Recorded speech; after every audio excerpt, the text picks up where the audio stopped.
Well, good afternoon, everyone. If all of you want to just grab a seat, it's my proud privilege to introduce our speaker today for the Yale Cancer Center Grand Rounds, and along with Dr. Coons, I'd love to welcome Dr. Douglas Evans to us here.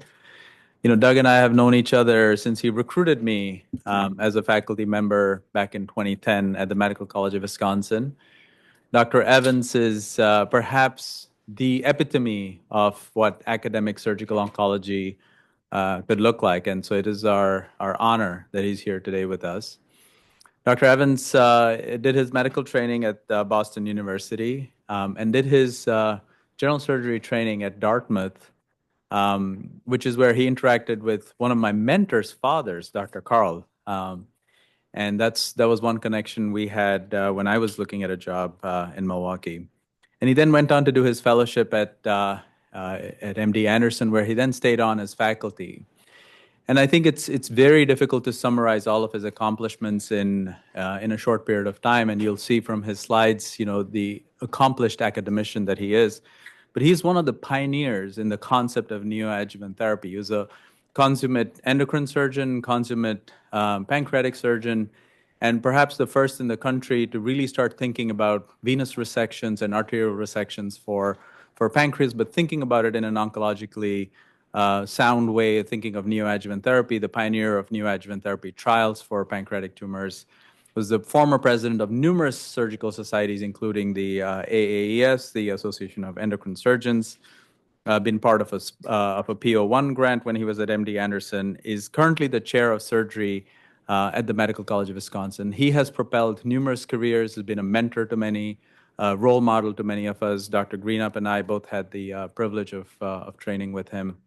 And I think it is just remarkable to see the amount of innovation, the amount of clinical excellence, the amount of growth that he has brought to the Medical College of Wisconsin and Frederick Hospital.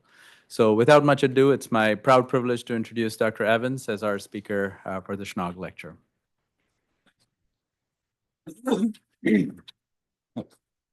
Well, thanks very much. I'd like to keep this informal. It's really a privilege to be here. And are there any residents in the room or residents or medical students? Okay, we just have a couple residents of medical. Well, I want you to know that I don't think I've ever told you this. And oh, Rachel, I put this picture in just for you. So yeah, but I actually ranked Yale first on my match list, but obviously I wasn't a resident here, so you know where you know where my match list fell down a little bit further. But in any event, a little joke there.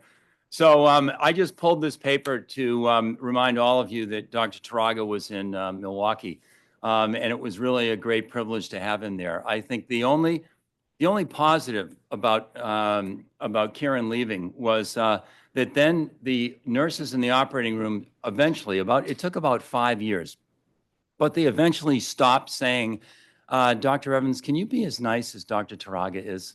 Can you do the timeout like Dr. Taraga does? So it took about 5 years for them to stop bugging me. But anyway, please know, I mean, and look at this paper is really neat. Albert Amini was one of our former fellows. Thajas was a research fellow at the time. John Muir is on the faculty at Penn in surgical oncology. I think Fabian just became chair at Wake Forest. Susan Tsai sadly left us for Ohio State, and I'm going to get Susan back. You've heard it here. It will happen at some point. And Clark and Kieran, so really neat. I also wanted to remind people that Rachel's true love of in the entire world is Milwaukee, Wisconsin. And you can see here she wrote this paper. This is probably about 200 manuscripts ago, or 250 manuscripts ago, when she was a resident at MCW. And for those of you who don't know, Rachel's dad was the chair of surgery for many years. Actually, before Henry Pitt, I think, became chair of surgery. And then John is like a member of the family now, since he tolerated us for at least a week. I wanted to also remind everyone that of the incredible tradition of endocrinology and endocrine surgery at Yale. I think sometimes you don't remember what is here. And this is a great paper that Pam Kuntz put together. If you haven't read it, it's a really neat picture. But the tradition of endocrine here and endocrine surgery, I have always loved endocrine surgery, and I was going to ask someone, why would I be operating on the forearm? I took this picture last Friday in the operating room, and I was operating on this 39-year-old woman. And not to belabor the point, since I have a lot to talk about, but she's a young lady with MEN1 that I put in this parathyroid autograft into her. Hi, Pam. Into her forearm when I first went to Milwaukee, I think in 2010. And it took that long for the autograft to actually hypertrophy, to the point where she then had mild hypercalcemia, but she also has mild hypergastrinemia. She's kind of young for me to deal with her pancreas duodenum, at least in my opinion. Calcium is a secretagogue for gastrin. Getting her calcium down will help her mild hypergastrinemia. But anyway, really neat. I took a crummy picture of the autograft. And then I got an email from the president. And, when you get, there's probably no administrators here, but when you get an email from the president, you kind of have to answer it most of the time. And there was a prominent businessman apparently in Wisconsin who was really upset because his 30-something-year-old son has not been well for 2 years and apparently has had hypoglycemic episodes. And so he said, Doug, can you just take care of this for me? And so I admitted him, and figuring that, the last thing in the world this guy would have would be an insulinoma, right? He's been seeing doctors for 2 years. Well, look at this. His glucose was 41, insulin 30. He makes C-peptide. It's endogenous insulin production. And with glucagon, his insulin went up to 90. Unbelievable. It shows you one of our biggest challenges, and if I leave you with one message today, our biggest challenges in the next decade or more will actually be taking care of people, taking care of patients in the way everything is moving in our society. And he has an insulinoma in his pancreas that we're going to take out on Thursday. But this guy has been basically disabled for 2 to 3 years. And his parents both think he's crazy. And he has a completely fixable problem. So I'm going to switch to pancreas cancer now, which I think about virtually all the time. And this is our pancreas program. We're lucky enough to have a program endowed by the Laban family, by Pete and Marianne. I could spend the whole hour talking about their family and the story and their link to pancreas cancer. We also recently established the Bob Uecker Chair for Pancreatic Cancer Research. We've been very lucky to have a great relationship with Bob. Rachel, this is my son, Brian, taking a little picture with Bob there. Bob Uecker died last month, and really an amazing individual. But the Uecker family, along with the Seeligs and the Antanasios, have established the Bob Uecker Chair for Pancreas Cancer Research. So I'm going to take you back to 1989. So you may not think I'm actually that old, but sadly that's the case. So this is when Microsoft Office came out, Seinfeld, et cetera. I was a fellow at MD Anderson, and I saw this patient in follow-up with a really talented surgeon named Fred Ames. And so this was 6 months after an uncomplicated Whipple procedure, and the patient had a liver metastasis. And that was like one of those seminal moments for me. And I said, well, gee whiz, we put this man through this big operation. And clearly now, in retrospect, this surgery provided him no value. And that's the power of, I think, being immersed in cancer and thinking about cancer all the time, because the obvious answer was we should not have operated on this patient. The other way you could approach this is, well, surgery is the only treatment we had. So we didn't do anything wrong, but what we didn't help this man. And so we said, is there not a way to dichotomize the population of patients into those who would and would not benefit from a big operation for pancreas cancer? So I wrote a clinical trial, which I had to do anyway to graduate from fellowship. And then we ended up publishing that. And son of a gun, can you see my arrow on the screen there? No? No arrow? Oh, you can. Okay.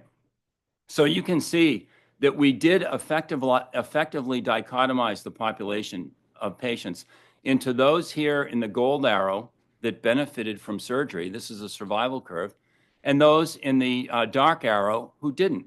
So in other words, we restaged the patients. We gave them chemotherapy and radiation.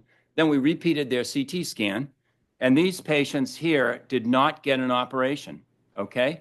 So you can see, so we at that time, my goal was to advocate for that patient I saw in clinic. And I said, son of a gun, we were effective in dichotomizing the population and protecting these patients from an operation that wouldn't provide them any benefit. How do you think that was received by the medical community? No one cared. I mean, no one cared.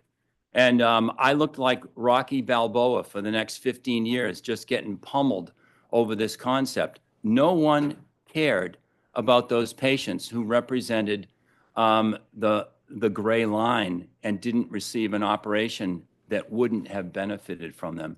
It's a great lesson. You know, sometimes you fall in love with a thought you have, and that thought just isn't resonating with the community. I think you need to think about it. For better or worse, I was a little bullheaded and just couldn't get the message. Only when we increased the length of survival for those patients who did get an operation did the world actually care about it. And this is a review article that Erin Wood, who's now on faculty at Utah, put together. And I'll show you this survival curve, but this is a survival curve from a prospective trial that Susan Tsai ran when she was with us. And you can see now, once again, neoadjuvant therapy still dichotomizes the population. We still have a 1-year survival, fascinating, in those patients who progress during neoadjuvant therapy and don't get surgery. And then the survival now for patients who receive all components of care is now approaching 4 years. Now it woke people up and they said, well, maybe we should think about this new paradigm. This is some data that Dave So, who joined us recently and is just an incredibly talented physician scientist, put together. So these are consecutive patients in our database over the last 10 years. And you can see here that these are all patients who initiated neoadjuvant therapy. This includes all stages of localized disease. So anything that's non-metastatic, 66% of patients got resected. And you can see that they're separated into basically 3 categories: early failures, a little bit late, and this is progression-free survival. And then about 1/3 of patients, an incredible survival. So the key will be to find out how can we find at the time of diagnosis these 3 groups. Without going into this in any more detail, from all available clinical and prognostic factors, these 3 are indistinguishable at the time of diagnosis, yet you can see that they all come out. And I think I failed to mention that when I see a patient in clinic, and John probably mentioned to you that my informed consent is kind of pseudo-informed consent, but I think the one thing that I try to convey is that with currently available therapies, prior to going to the operating room, the likelihood of benefit from surgery for pancreas cancer is about 70%. 40% long-term survivors, 30% of patients will recur late, clearly benefit from local therapy, and 30% of patients will recur early and clearly will not benefit from an operation. So that is my take-home message to the patient prior to going to the operating room. The likelihood that surgery will provide you no benefit is about 30%. If you look at treatment sequencing, and I'll spend a few minutes on this slide, there are basically 3 ways to take care of a patient with adenocarcinoma of the pancreas. You can operate on them first and then give them adjuvant therapy. Remember that the likelihood of response to systemic therapy is probably in the 30 to 40% range if you have metastatic disease. So if we say you're going to have an earlier stage, it might be a little bit better. We'll say 50%. This, I think, is the dagger in the heart of adjuvant therapy. To think that someone is going to get cytotoxic chemotherapy for 6 months with a 50% likelihood that it's doing absolutely nothing. fascinating when you think about it. We always think that if you get an operation and you then get some type of therapy after surgery, that therapy is actually doing something, right? That's the premise. Half the patients are going to receive absolutely no benefit, not to mention the cost. You can certainly give chemotherapy first and sandwich surgery in the middle. Very attractive. You're giving systemic therapy for a disease which is systemic in most patients. Or you can do surgery last. The tremendous advantage is that you have an adaptive design. In other words, you can give a little bit of chemotherapy, see if it works. You still have the tumor in place. You can look at circulating tumor DNA, as you've done here in a paper you recently published. You can look at tumor markers, a whole variety of things. And then if it's not working, as I'll show you, you can potentially switch therapies. A tremendous advantage.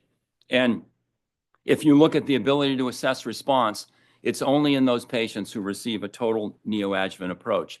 And in order to do that, I want to take 15 to 20 minutes. And at the risk, how many are medical oncologists here or hoping to? Oh boy, I'm in trouble. Okay. Well, we'll see if we didn't allow guns or anything else in here. So I want to talk about, so I do a little sailing. Any sailors in the room here? I'm still looking at one person for a big race on the Great Lakes. So contact me if you're interested. But this picture was taken in Chicago at one of the regattas. You can see that I took the picture. So that's the finish line there. We're already in the finish line. So even though these boats look beautiful, I put in here, they missed the wind shift. And therefore, they're actually not doing well in the race. And the wind shift in pancreas cancer is that these patients are a lot to take care of, a tremendous amount to take care of. There are problems that can occur with biopsies, with biliary stents, pain management, intravenous hydration. As you try to expand your network to more rural locations, really difficult. And that's a big problem. And how much of that clouds the interpretation of a clinical trial. So this is the Schnog 1505 trial, which simply compared modified FOLFIRINOX to GemNab given preoperatively with restaging and surgery, no adaptive design. They just gave 6 cycles of FOLFIRINOX, didn't assess anything in between, totally fine to do that, with a plan for adjuvant therapy. And without belaboring it, it was a flippin' disaster. It was a disaster. Look at all these patients. Either they've certainly showed that people can't read CT scans without central review. And then you had all these patients that were deteriorating, refusing therapy, everything else. Now, without sounding biased, as a surgeon, our results with surgery are fairly easily measured. Did the patient live or die? Did they get readmitted? Did they have a surgical site infection? They're very quantifiable. As the complications associated with non-surgical therapies begin to mount, for some reason, we're interpreting them as a real world experience. And I'll talk about that more in a minute. This is just an example. So this is a 65-year-old man who had a resectable tumor of the pancreatic head, and he had a choledocho duodenostomy performed with an Axia stent. He had a stent put in his duodenum. Without belaboring this never should have happened. If there was trouble getting a stent into his bile duct, just a transhepatic catheter put in, give him his neoadjuvant therapy, et cetera. But again, lack of coordination of care, very difficult operation. John, this is one case where I had a little bile leak afterwards, and needless to say, the dissecting that area was very hard. I just put a T-tube in it. He actually is now 3 years out and clinically doing well. Management of gallbladder disease, as I'll show you, that's going to happen in patients with biliary stents. The biliary stent will obstruct the cystic duct junction. Patients will get cholecystitis if they have a biliary stent in place. You have to have a plan for that.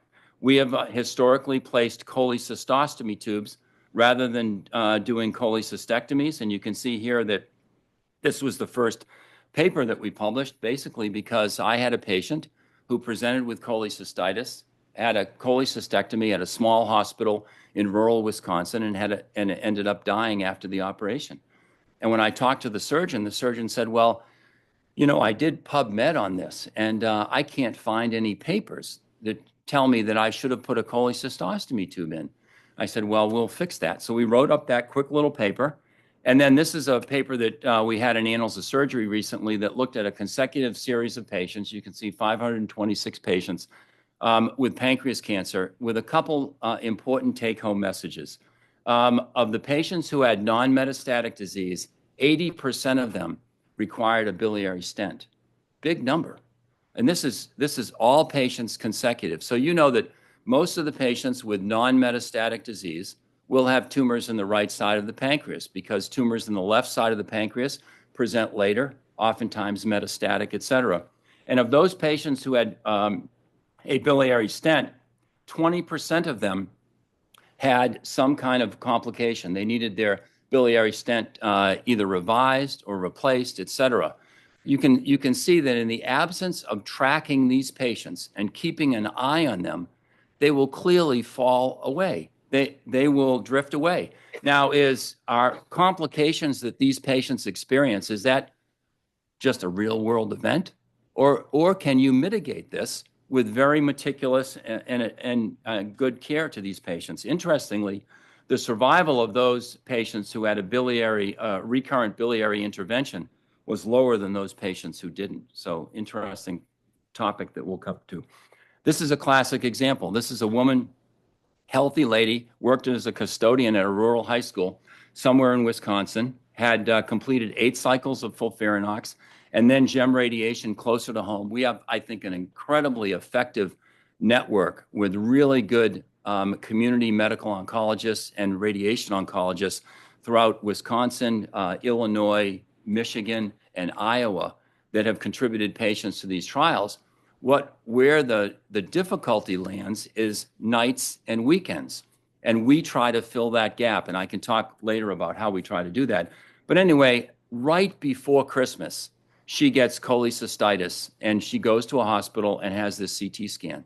Now, it took an entire afternoon for our pancreas cancer team to find a way for her to get a cholecystostomy tube without coming to Milwaukee. And that ended up with a good result. She ended up getting operated on. She actually is on a post-op trial right now using targeted therapy that Mandana Kamgar has put forward. Really kind of neat. But I would say that in the absence of a couple really dedicated nurse practitioners dropping everything 3 days before Christmas and getting a tube in this gallbladder, this never would have happened. So this is an anecdotal experience, but you can see that these patients are complicated and they require a lot of therapy.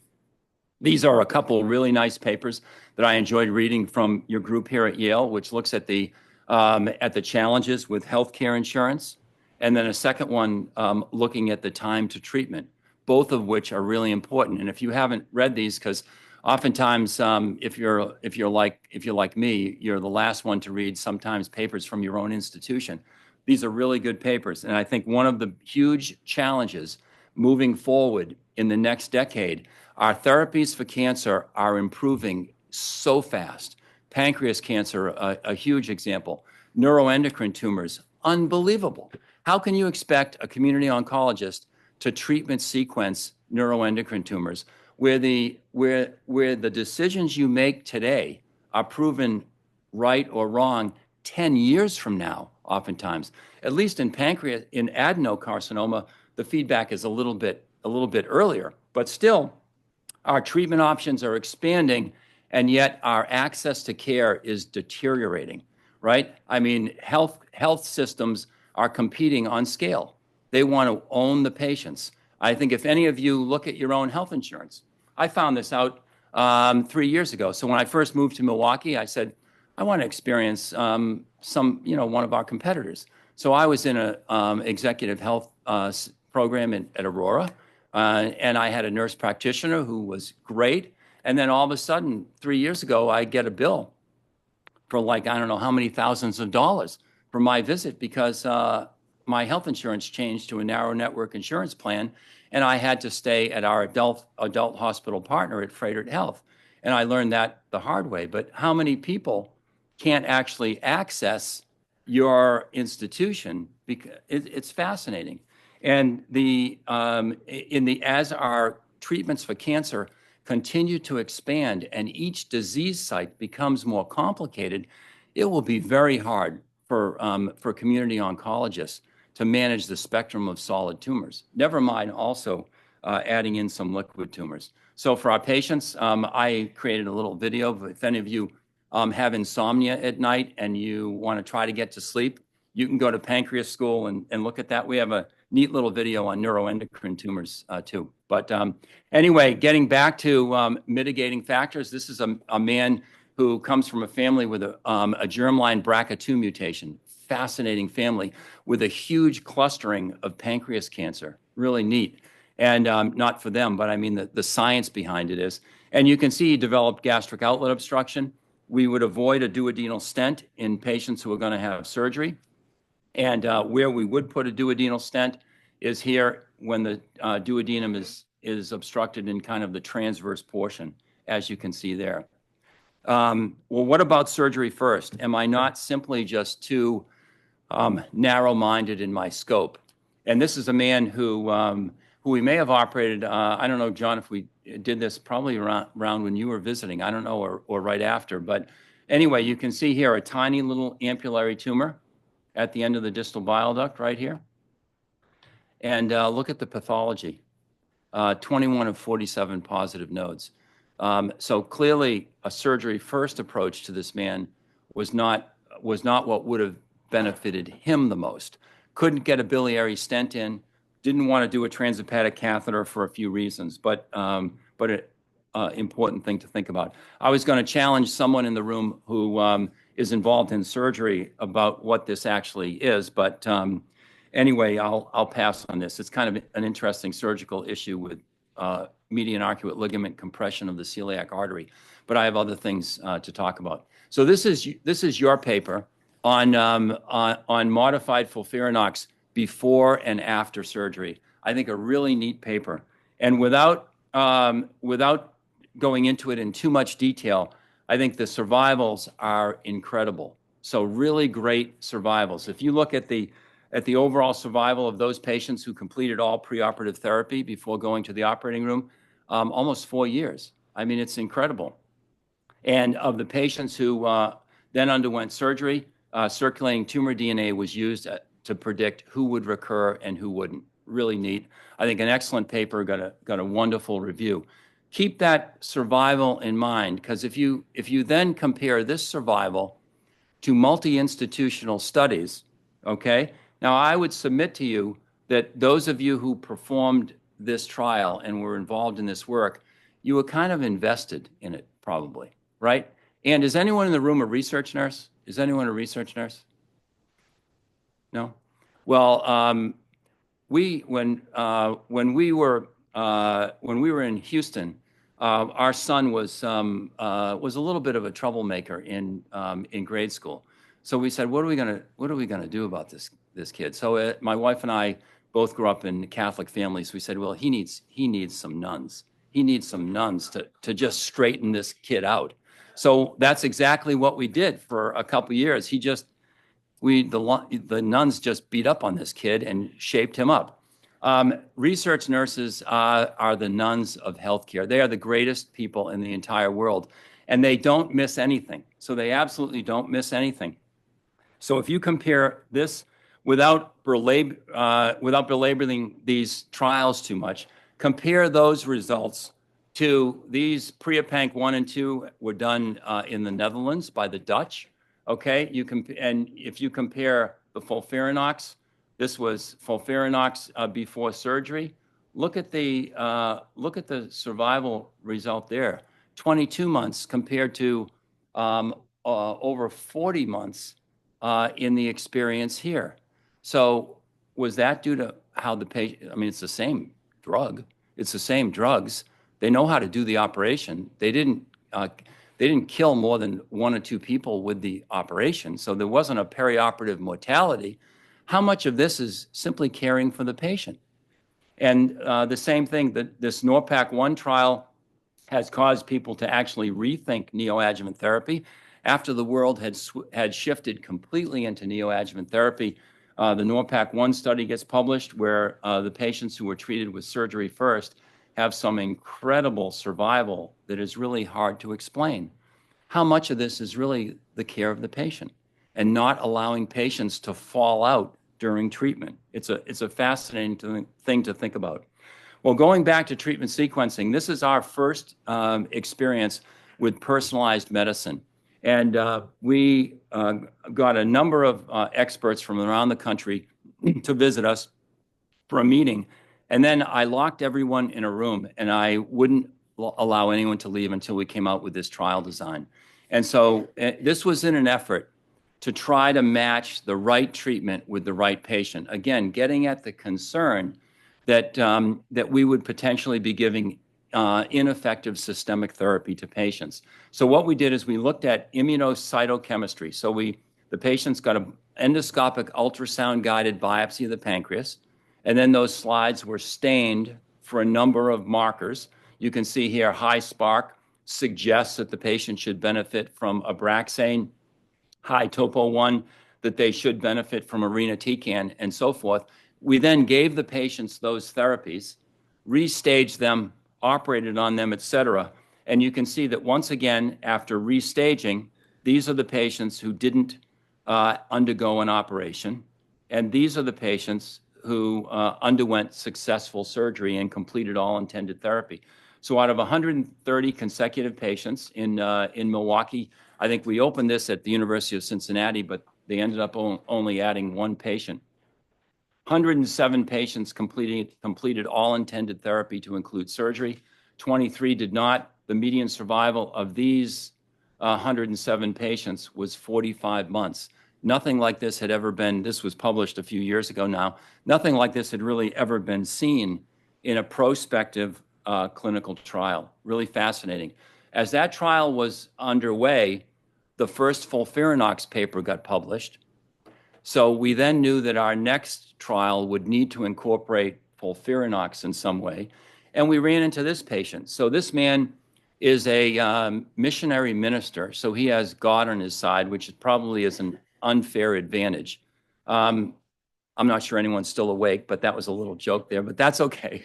And so you can see that he got FOLFIRINOX, and this is his CA19-9, carbohydrate 19-9, and it didn't do anything. Went from 960 to 760. His CT didn't do anything. He got switched to gemcitabine and nab-paclitaxel, and look at that change. We said, my God, what is going on here? This is, I mean, we need to capitalize on this idea. So this man was treated off protocol, got 4 cycles of FOLFIRINOX, didn't respond. So we said, well, let's just change him. He had a big, nasty tumor. We didn't really have much to lose, right? He was of marginal resectability. So we changed him, then radiated him, operated on him. You can see here we replaced his celiac artery. He, knock on wood, is still doing well. And some interesting technical aspects of that, but in this case, he is still doing well. Dan Winkleman, his story is all over the internet. You can read about it. He's just a wonderful guy, and he's back doing his missionary work. That caused us to then retrospectively review those patients who had their treatment changed. So, and again, we looked at response as a greater than 50% decline from pre-treatment in the tumor antigen 19-9. And if you look for a minute at just the 32 patients who were switched, again, these were switched after 4 cycles of FOLFIRINOX, the response rate to gemcitabine and Abraxane was really incredible, just an incredible response rate. 96% of those patients responded based upon CA19-9. Really fascinating. That then stimulated this clinical trial, which is ongoing now at our institution. And this is what I call an adaptive trial design. Adaptive means that we make a decision as to whether the treatment is working or not. So patients get an EUS-guided FNA. They're staged as having resectable or borderline resectable pancreas cancer, they get 2 months of FOLFIRINOX, and then they are restaged. If their tumor is not smaller on CT imaging, in the opinion of our radiologists with measuring it, if the tumor isn't smaller or the 19.9 doesn't decline by more than 50%, then their treatment is switched to gemcitabine and Abraxane, and then they are given 2 months of therapy with the ability to extend that to 4 months, and they're then given radiation therapy prior to surgery. And I'll talk a little bit about radiation in a minute. We've accrued 95 patients on this trial with a goal of 125.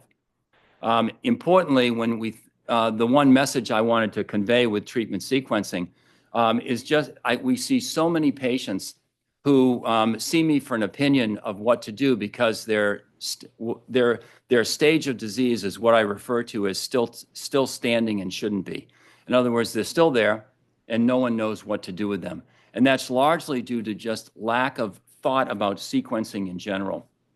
So this is our general approach towards sequencing. We assess after 2 months the response to systemic therapy, and then we always make a decision prior to transitioning to radiation therapy as to whether that tumor and that patient is operable or not. If the patient isn't operable, we would typically dose escalate the radiation. If the patient is operable, we typically wouldn't. But we see so many patients who have had 4 to 6 months of systemic therapy, then they get radiation therapy, they get restaged, they're still localized disease, non-metastatic, and no one knows what to do. I think one of the benefits of popularizing neoadjuvant therapy for patients with pancreas cancer is that patients are receiving systemic therapy soon, very, very early on in their disease. One of the downsides is that no one is staging them anymore. The staging is simply metastatic or non-metastatic. Whether or not the patient may be operable, the tumor and the patient, isn't oftentimes being assessed until much, much later. It's a fascinating question. So to follow up on our interest in personalized medicine, we opened this trial shortly before Susan left for Ohio State, and this is in collaboration with Jen Ye at UNC and Erkut Berzhansky, who's at TGen in Arizona. And this is basically looking at using the FNA biopsy to determine whether we should use FOLFIRINOX or gemcitabine and Abraxane. This is based on the Moffitt classification. Richard Moffitt was a postdoc in Jen's lab when they first described the transcriptomic profiles of classical versus basal for adenocarcinoma of the pancreas. And then in a retrospective review of patients that were treated on a clinical trial by Dave Linehan, they made the observation that in those patients with classical tumors, they responded to FOLFIRINOX in blue, and those patients with basal on this waterfall plot, they did not respond to FOLFIRINOX. So the idea was, and when we started this trial, you could not determine classical or basal from a needle biopsy. You needed a tissue sample to do that. So the thing that was unique when we started this trial is that it was being done based on a needle biopsy. So what we're doing in that trial is this 16 gene signature is being done on a if you will, an FNA/core biopsy performed by endoscopic ultrasound. And then the patient is classified, and this is about a 5-day turnaround time. The patient is classified as basal versus classical. For those patients with classical tumors, they receive initial FOLFIRINOX. Those patients with basal tumors, they receive gem and Abraxane. And then we reassess after 2 months with our standard adaptive trial design. And this trial has accrued 49 patients with a total of 87. Now, in order for us to put a patient on this trial, we have to see them before any treatment. Our previous trial of just adaptive neoadjuvant therapy, we can enroll patients up to their fourth cycle of FOLFIRINOX. So, many patients, and this is the way it was when I was in Houston, we were, and there's no one here from anyone with MD Anderson other than Roy, any Anderson roots at all? Well, I know in solid tumor oncology before, just don't quote me, but it was a little bit like a car dealership, in that very few people would leave without one infusion of chemotherapy. In other words, and there were a couple times when I had been up operating all night, so the next day I was a little foggy. I was concerned that I might just be put on a gurney and I might get a dose of at least gemcitabine in those days. Just a little joke, but I think one of the advantages of that was that the kind of the plan was initiated, and then there didn't need to be a lot of back and forth discussion with wherever the patient was returning to. The plan was started. So we see a lot of patients who have had a couple doses of FOLFIRINOX, and then they would like our thoughts regarding treatment sequencing and operability. And one of the realities of the business of medicine is that the margin is largely in systemic therapy, a little bit less so in radiation oncology. Surgery has been the focus of the government's attack on healthcare costs. So, for example, what the Medical College of Wisconsin collects for my operations in real dollars is no different than it was 20, and in some cases 25 years ago. Not inflation adjusted. I'm talking real dollars. And that's why very few people are in private practice right now. One of the ways that we have grown our pancreas program is to try to be sensitive to this reality of medicine and to work with our local communities and make sure that much of the systemic therapy remains local, because that's important for their financial health. Something we can talk about later. Well, I'm going to switch now. Are there any radiation oncologists in the room? They're probably just getting up around now, right? Don't you think?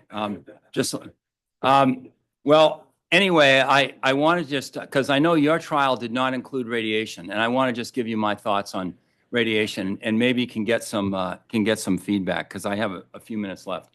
So when I first moved to Milwaukee, obviously we didn't have any investigator-initiated trials, because I had just gotten there, and I said we're going to have to put patients on. I can't just be operating on patients outside of a clinical trial. So this trial was available through ACOSOG. So it's perioperative Gem-Tarceva, before and after surgery. And this was the result. It was published in Annals of Surgical Oncology in 2019. And I just want to contrast this and provide a little thought for you to think about here. So 29% of the patients were node negative. That means 70% of the patients were node positive after neoadjuvant therapy, okay? And local and nodal recurrence was 41%. Now contrast that with other solid tumors, okay? How would that be accepted in breast, in rectal cancer, right? I mean, probably not too well. And if you compare this, this has been reproducible. So in the NORPAC trial that was just published, in patients who had preoperative FOLFIRINOX, 29% were node negative.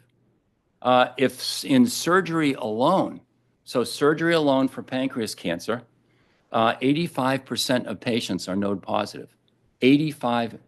Lymph node status is the major driver of outcome for pancreatic adenocarcinoma. You operate on the patients first, 85% are node positive. And if you look at the SPAC trial in Europe, I didn't talk about the SPAC trials, but they also had local recurrence rates in the 40% range.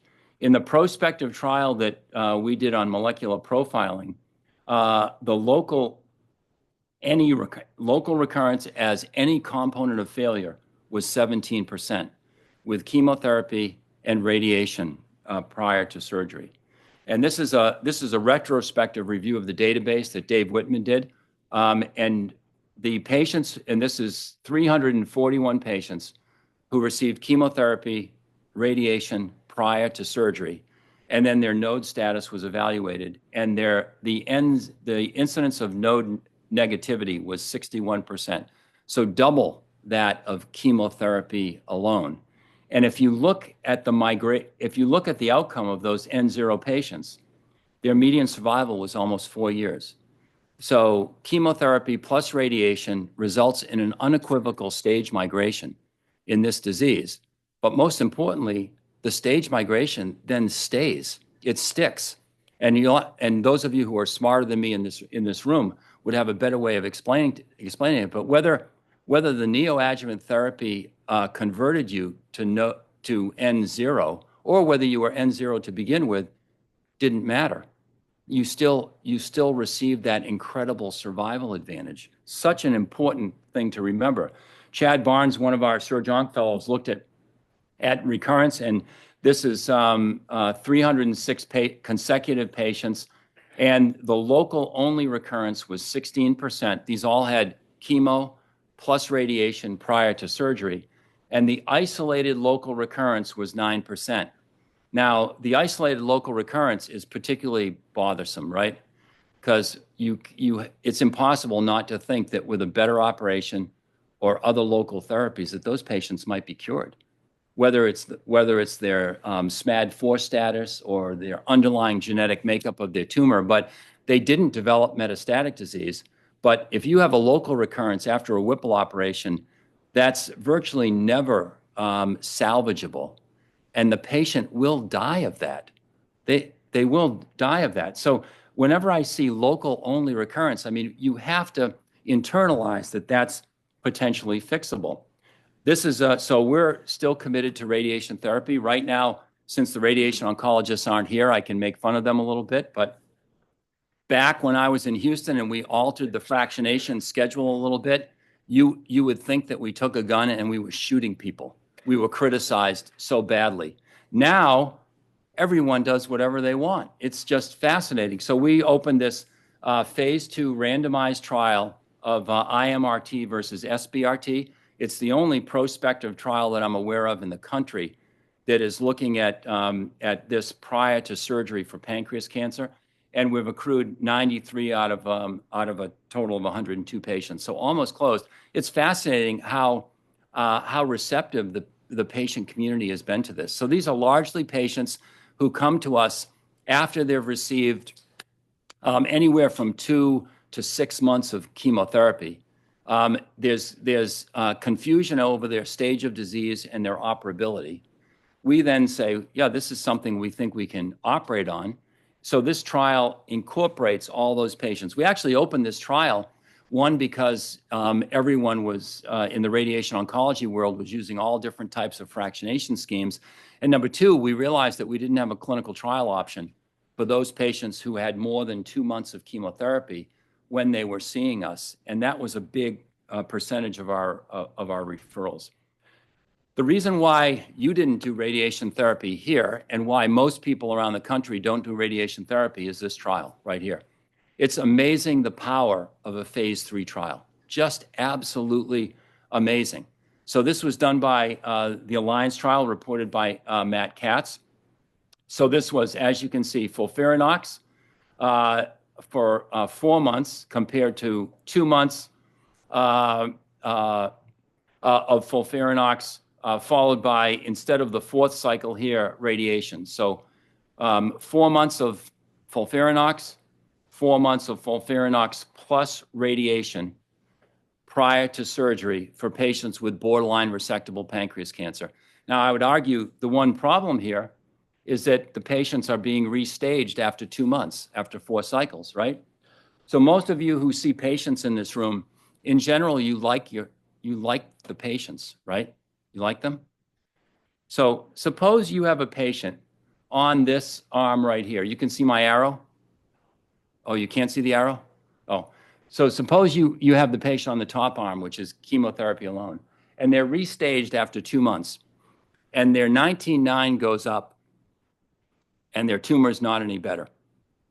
Are you really going to continue that FOLFIRINOX? And the patient is on my chart now, right? Because the patient's probably, Rachel, they've probably seen my chart before you even walk in the room. They know what their radiology. I mean, our pathology and radiology reports are released immediately to everyone. So it's amazing that I haven't had a call during this lecture from one of my patients talking about their CT report. So there's just no way.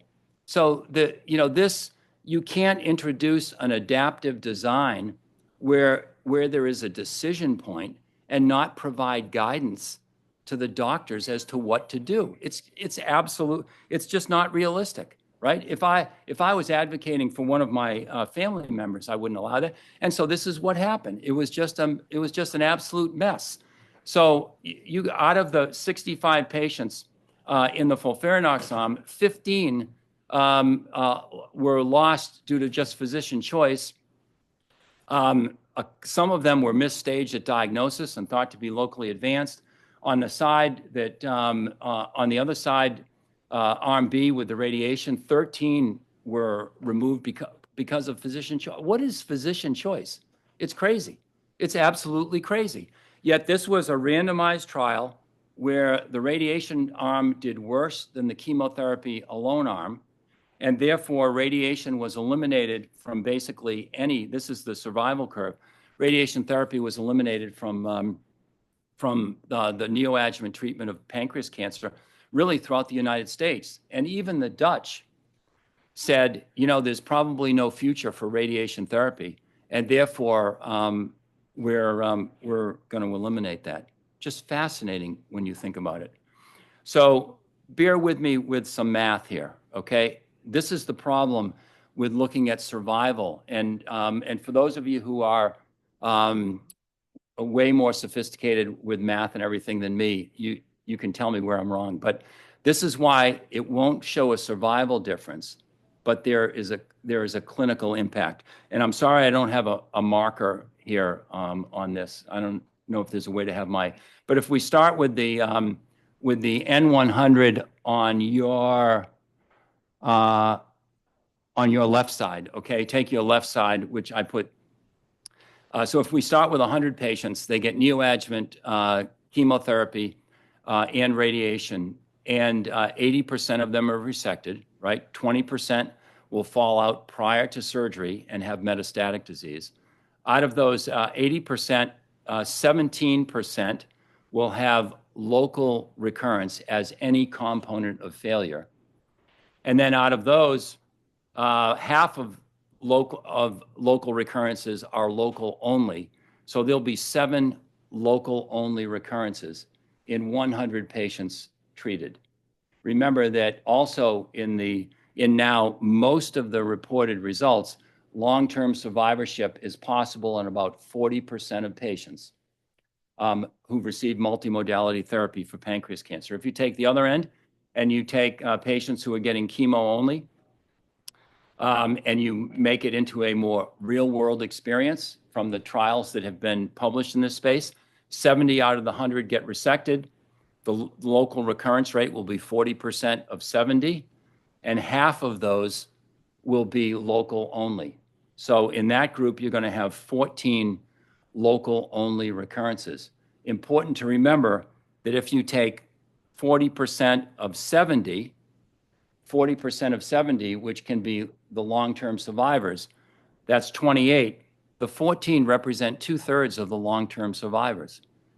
So the question is are you going to radiate 100 patients to potentially benefit somewhere around 15 to 20? Are you going to radiate? You're never going to show a survival difference, but are you going to radiate 100 patients to potentially benefit 15 to 20?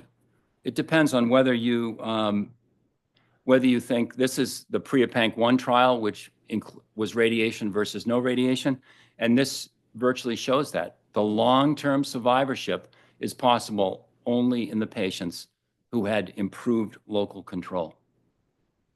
So this is a patient, just as an anecdotal example, if you can believe it, my son married into a family with a PALB2 mutation. And when it looked like this woman was going to be crazy enough to stay with him, I mean, I thought for a minute I would need to, like pay her or something, but it looked like they were going to be a unit for a while. I got to know the family, and there was an incredible clustering of pancreas cancer, just incredible. So I enrolled her dad in a we're in a place where they lived in a program for high-risk individuals, and son of a gun, his MRI was positive. So he gets a biopsy, and he has pancreas cancer. And without belaboring this, you can see that he had a few struggles during neoadjuvant therapy, gets chemotherapy, despite rigorous debates with me. Radiation therapy was not included. And to make a long story short, he recurred locally. And this recurrence resulted in his death about a year and a half after operation. Never showed metastatic disease. Now, this will never show on a survival curve with a prospective trial because the number of these patients is too small. It's only going to be somewhere between 10 and 20% of the patients who are treated. So the question is with any solid tumor, do you treat 100 patients to benefit 20? It's a fascinating question. And importantly, in pancreas cancer, unlike rectal cancer, the local recurrences are silent. They're the forgotten patients. They may cause a little pain, but I mean, if there's one thing we can do now in oncology is take care of pain. We know how to do that. But it's not like rectal cancer where they get a colostomy and all kinds of other messes occur down there. So unlike rectal cancer, where the threshold for local recurrences is ultra low, in pancreas cancer, it just isn't there. This is the current Alliance trial, which is it open here at all? So this Alliance trial is, once again, it's an adaptive design without any direction to the physicians. I don't understand how this can happen. And you can see that right now, this trial, and I think I'll stop at this because I was going to talk about surgery, but I'm at time. But this trial has accrued. It's gonna meet accrual. So it opened in the summer of 20. So it's been open now for 4.5 years, and it's accrued 309 out of 352. The most enrolled per site is just 15, with 7 institutions at 10 or more. So what's that? You have 9? So, but you can see that, I mean, that's over a course of 4 years. It's hard to maintain momentum and passion and everything else. But this, regardless of how these patients are cared for in the non-surgical aspects of their treatment, because we know in medicine, you can certainly not do anything wrong, but maybe not do anything right? If you see a patient and based upon the laboratory studies and how they're doing, how they're feeling, the likelihood that there's going to be a problem over the next week or two is pretty high. You can either arrange to see them again in the next week or just leave their schedule as is. That intervention is totally up to you. Anyway, I think I'll stop there, and I'd be happy to answer any questions. Thank you all for your attention.